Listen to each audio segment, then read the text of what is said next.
ఇప్పటికైనా నువ్వు గెలవాలి, గెలిస్తేనే మాకు బుక్కలు పోవాలి, లేకపోతే కంపల బాగా చచ్చిపోతాం మేము. నీళ్ళు లేవు, నెప్పులు లేవు, తినడానికి బువ్వ లేదు, ఏది లేదు మాకు. నువ్వే రావాలి కేసీఆర్, నువ్వు ఎక్కడ ఉన్నా రావాలి. మా బట్టి టీవీలో ఎక్కించి నేను ఉంటా, ముసంపల్లినే ఉంటా.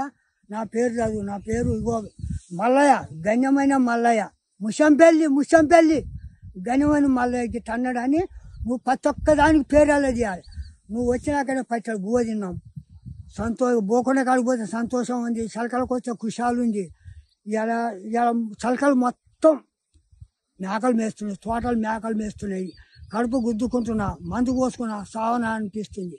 ఇవాళ నా చిన్న కూనలు, నా కొడుకు చచ్చిపోయాడు. నేను ఒక్కని ముసలోని, నేను ఎట్ట బతకాలి, నాకు ఓడి పెట్టాలి పచ్చడి బువ్వ అని దేవులాట అనిపిస్తుంది సార్ నాకు. నీకు నేను ఓటేయకపోతే మాట, నేను 10 మందిని తీసుకొచ్చి నీకు ఓటు వేపిస్తాను. నువ్వే గెలవాలి నాయన, నువ్వే గెలవాలి. కేసీఆర్ నువ్వే గెలవాలి. నేను చెప్తున్నా, కేవలంగా చెప్తున్నా, నువ్వు గెలవాలి. నాకు రైతు బంధు లేదు, ఆనకాలం రైతు బంధు ఇస్తే దున్నోనికి ఇచ్చుకున్నా. మళ్ళీ ఐటితనం వేసినప్పుడు ఇస్తే నేను తోటలో పాదు దోయించుకోనికి అది ఇచ్చా. నాకు అప్పు లేకుండా తీరే, నువ్వు ఉన్నాను వద్దు. ఎప్పుడు అప్పుల పాలైనా నాకు బెడ్తో లేడు. నా పొలం ఎండిపోయింది, తోట ఎండిపోయింది, అంత ఎండిపోయింది. కానీ నాయన నీ కాలు మొక్కుతా. మళ్ళీ నీకు ఎట్లా అంటే అట్నే ఓటేస్తా. నువ్వు ఏడ ఉన్నావో నాకు ఫోన్ చేయి, నేను వస్తా. నువ్వు ఏడ ఉండు, నేను ఢిల్లీలో ఉన్నా వస్తా. కానీ నువ్వు ఢిల్లీలో చేయి, నేను వస్తాను.